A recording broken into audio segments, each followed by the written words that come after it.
So guys, for today's video, dahil nga mag-isa lang ako dito sa bahay sa Cavite, yung mga kapatid ko may pasok, may work sila.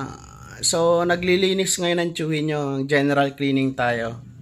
For today's video!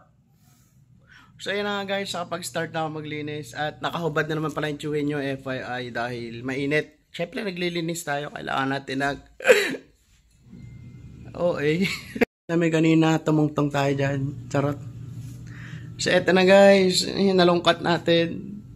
Ang dami na palang kalat dito sa bahay dahil hindi nga tayo nakapig-deep cleaning. Deep cleaning! Charot. Ang dami pang kalat, dami pang hugasin guys. So dito muna tayo mag-start at habang naglilinis nga pala ako dito sa bahay guys, kumuha na rin nga pala ako ng sako dahil dyan ko ilalagay mga basura ng mga basura tulad nyo. Joke lang. At ang dami ko rin palang labahin guys. So, sandamakmak dahil nga pag Sabado guys, minsan ako na rin pinaglalaba ko na rin yung mga kapatid ko. At sa umaga nga pala guys na ito ay may pa-cake tayo. Thank you so much sa my grade 2 Lapu-Lapu family sa pa-take out nyo kahapon. Dahil kahapon nga pala guys, naganap yung aking classroom recognition. So may pa-take out silang cake sa akin, the best. At may pa-chocolate pa.